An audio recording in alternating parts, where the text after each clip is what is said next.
नमस्कार। ये आकाशवाणी पटना है। अब आप अभिषेक दास से प्रादेशिक समाचार सुनिए। पहले मुख्य समाचार। प्रधानमंत्री नरेंद्र मोदी आज नई दिल्ली में जिला स्तरीय न्यायिक अधिकारियों के 2 दिवसीय राष्ट्रीय सम्मेलन का उद्घाटन करेंगे। राष्ट्रीय स्वच्छ गंगा मिशन के अंतर्गत मुंगेर में 522 करोड़ रुपए से अधिक की लागत से बनेगा सीवरेज नेटवर्क और सीवरेज ट्रीटमेंट प्लांट। राज्य सरकार ने मंकी पॉक्स और डेंगू को लेकर परामर्श जारी किया। मंकी पॉक्स के संदिग्धों के लिए पटना और गया में आइसोलेशन वार्ड बनाने के निर्देश। और पेरिस पैरालंपिक खेलों में भारत की शानदार शुरुआत, 1 स्वर्ण 1 रजत और 2 कांस्य पदक के साथ भारत मेडल टैली में 17वें स्थान पर। अब समाचार विस्तार से। प्रधानमंत्री नरेंद्र मोदी आज नई दिल्ली में जिला स्तरीय न्यायिक अधिकारियों के 2 दिवसीय राष्ट्रीय सम्मेलन का उद्घाटन करेंगे। इस अवसर पर प्रधानमंत्री सर्वोच्च न्यायालय की स्थापना के 75 वर्ष पूरे होने के उपलक्ष्य में एक डाक टिकट और सिक्के का अनावरण करेंगे।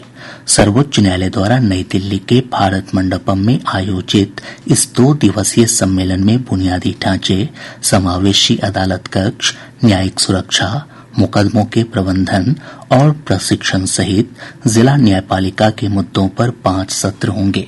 उद्घाटन कार्यक्रम में भारत के प्रधान न्यायाधीश DY चंद्रचूड़, केंद्रीय कानून और न्याय मंत्री अर्जुन राम मेघवाल तथा अटॉर्नी जनरल P वेंकट रमणी भी शामिल होंगे। राष्ट्रीय स्वच्छ गंगा मिशन NMCG की कार्यकारी समिति की बैठक में 265 करोड़ रुपए की 9 परियोजनाओं को मंजूरी दी गई। इन परियोजनाओं में 522.85 करोड़ रुपए की लागत वाला मुंगेर सीवरेज नेटवर्क और सीवरेज ट्रीटमेंट प्लांट भी शामिल है। 175 किलोमीटर लंबे सीवरेज नेटवर्क और 30 MLD क्षमता वाली सीवरेज ट्रीटमेंट प्लांट परियोजना DBOT मोड पर आधारित होगी। इसे 15 वर्ष बाद राज्य सरकार को सौंपा जाएगा। इन परियोजनाओं का उद्देश्य गंगा नदी में प्रदूषण के स्तर को कम करना, स्वच्छता बनाए रखना और इसका संरक्षण करना है। प्रदेश में डेंगू के नए मरीजों के मिलने का सिलसिला जारी है। पिछले 24 घंटों के दौरान राज्य भर से 29 नए मामले सामने आए हैं। इसमें 17 पटना से हैं। स्वास्थ्य विभाग के अनुसार इस साल अब तक डेंगू के 675 मामले सामने आ चुके हैं। राज्य सरकार ने मंकी पॉक्स और डेंगू को लेकर सभी जिलों को विशेष सावधानी बरतने के निर्देश दिए हैं। स्वास्थ्य विभाग ने इस संबंध में सभी जिलों को दिशा निर्देश जारी किया है। दिशा निर्देश में सभी जिलों को डेंगू मच्छर का लार्वा संग्रहित कर जांच कराने और बचाव के लिए लोगों को जागरूक करने को कहा गया है। वहीं स्वास्थ्य विभाग ने मंकी पॉक्स को लेकर संक्रामक रोग अस्पतालों NMCH पटना और ANM-MCH गया में संदिग्ध मरीजों के लिए आइसोलेशन वार्ड बनाने के निर्देश दिए हैं। संदिग्ध मरीजों के सैंपल जांच के लिए एम्स दिल्ली और ICMR कोलकाता भेजने को कहा गया है। पटना और गया हवाई अड्डे पर यात्रियों की स्क्रीनिंग कराने और उनका यात्रा इतिहास लेने के निर्देश दिए गए हैं। साथ ही पटना के INA काय घाट पर जहाज से आने वाले विदेशी यात्रियों की भी निगरानी करने को कहा गया है। सुप्रीम कोर्ट ने बिहार विधान परिषद से निष्कासित राजद के सुनील कुमार सिंह की सदस्यता बहाल करने को लेकर दायर याचिका पर सुनवाई करते हुए राज्य सरकार और अन्य पक्षकारों से जवाब तलब किया है। न्यायमूर्ति सूर्यकांत और KV विश्वनाथन की पीठ ने मामले की सुनवाई करते हुए अंतरिम आदेश पारित करने से इनकार कर दिया। इस मामले की अगली सुनवाई 4 सप्ताह बाद होगी।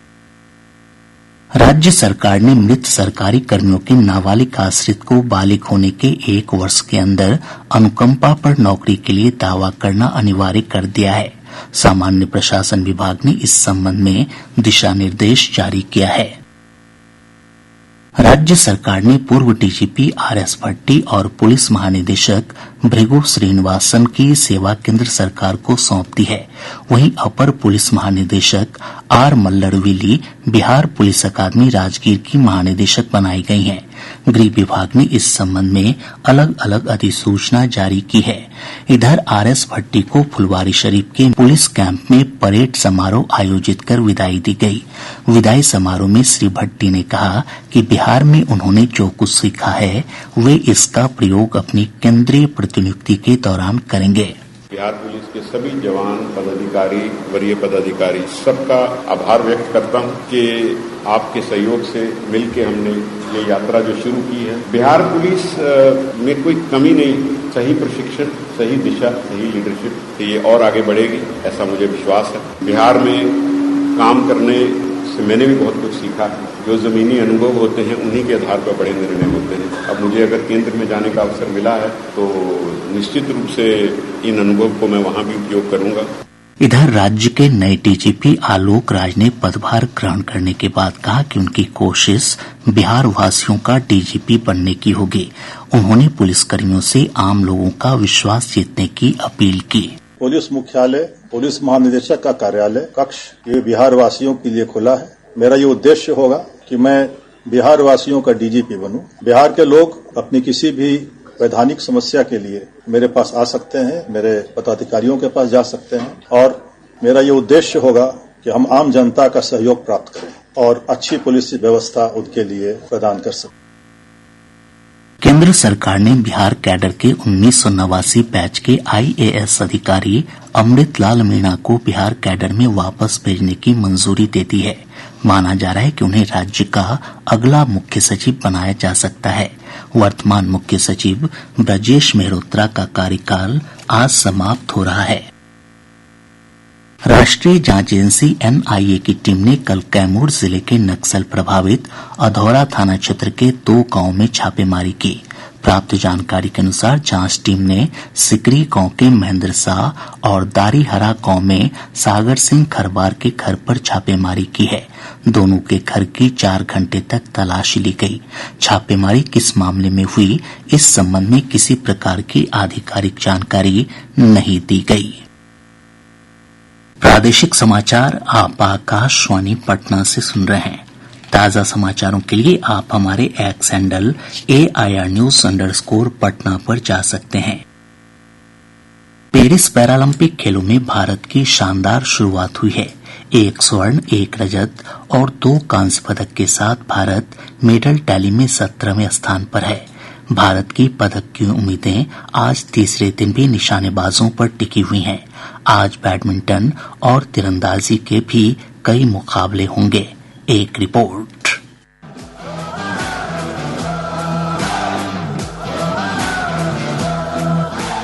निशानेबाजी में पुरुषों की 10 मीटर एयर राइफल SH1 स्पर्धा के क्वालिफिकेशन राउंड में आज भारत के महावीर उल्हनकर शूटिंग रेंज में उतरेंगे। वहीं महिलाओं की 10 मीटर एयर राइफल SH1 स्पर्धा के क्वालिफिकेशन राउंड में रूबीना फ्रांसिस अपनी चुनौती पेश करेंगी। कल खेलों का दूसरा दिन भारत के लिए यादगार रहा। भारत ने कुल 4 पदक जीते। निशानेबाजों ने 3 पदक जीते जबकि एथलेटिक्स में 1 पदक मिला। निशानेबाज अवनी लेखरा ने 10 मीटर एयर राइफल SH1 स्पर्धा में लगातार दूसरे पैरालंपिक में स्वर्ण पदक जीता। स्पर्धा का कांस्य पदक भी भारत की मोना अग्रवाल ने हासिल किया। पुरुषों की 10 मीटर एयर राइफल SH1 स्पर्धा में मनीष नरवाल ने रजत पदक जीता। एथलेटिक्स में प्रीति पाल ने महिलाओं की 100 मीटर T35 दौड़ में कांस्य पदक जीतकर इतिहास रच दिया। प्रीति पैरालंपिक खेलों में पदक जीतने वाली पहली धावक बनी। बैडमिंटन में शिवराजन सोलाई मलाई और नित्या श्रीशिवन की भारतीय जोड़ी सेमीफाइनल में पहुंच गई है। शिवराजन और नित्या ने थाईलैंड के नाथ थापोंग मिचाई और चाई साइयांग की जोड़ी को 21-7 से हराया। बैडमिंटन का मिक्स्ड डबल्स मुकाबला आज शाम खेला जाएगा। समाचार कक्ष से मुकेश कुमार बल।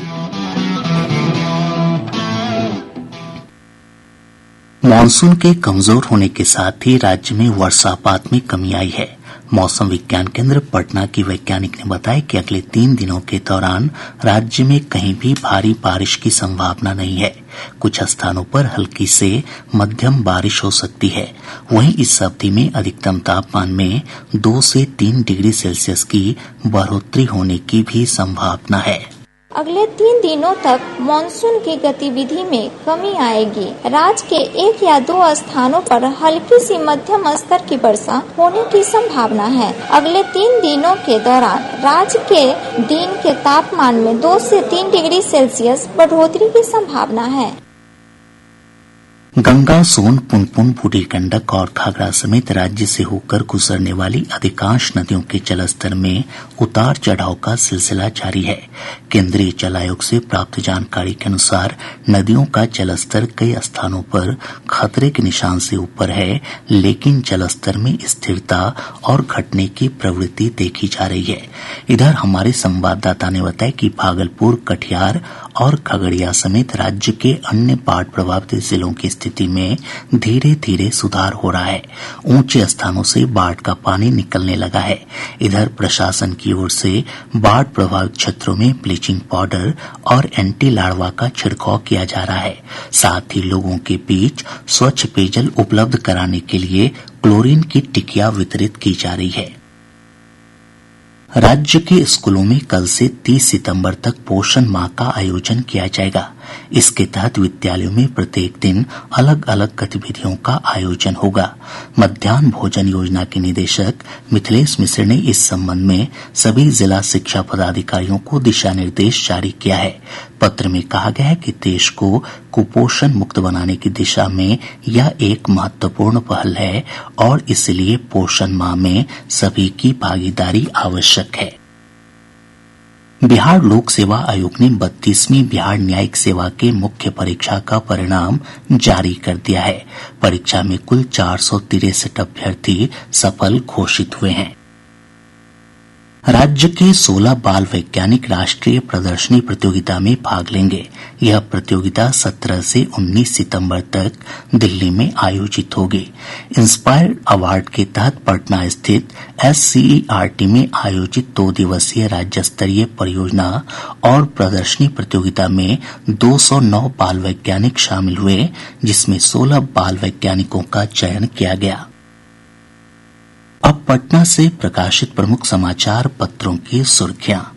आज के सभी समाचार पत्रों ने अलग अलग खबरों को प्रमुखता से प्रकाशित किया है। हिन्दुस्तान लिखता है, बिहार सरकार नदी जल प्रबंधन के लिए केंद्र को भेजेगी कार्य योजना। राज्य की 4 बड़ी और 3 छोटी नदियों पर बनेगा बराज। दैनिक जागरण ने लिखा है, मध्याह्न भोजन योजना से मुक्त होंगे राज्य के शिक्षक। मिड डे मील स्कीम में तमिलनाडु मॉडल लागू होने के आसार। दैनिक भास्कर की सुर्खी है, राज्य में बदल गया नौकरशाही का चेहरा।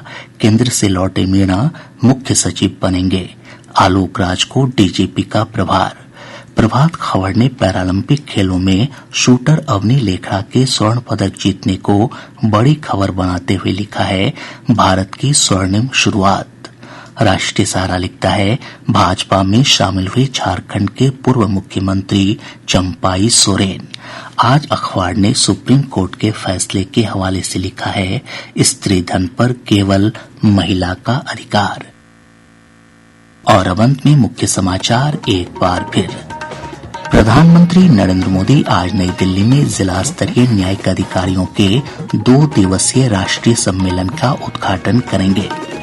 राष्ट्रीय स्वच्छ गंगा मिशन के अंतर्गत मुंगेर में 522 करोड़ रुपए से अधिक की लागत से बनेगा सीवरेज नेटवर्क और सीवरेज ट्रीटमेंट प्लांट। राज्य सरकार ने मंकी पॉक्स और डेंगू को लेकर परामर्श जारी किया। मंकी पॉक्स के संदिग्धों के लिए पटना और गया में आइसोलेशन वार्ड बनाने के निर्देश।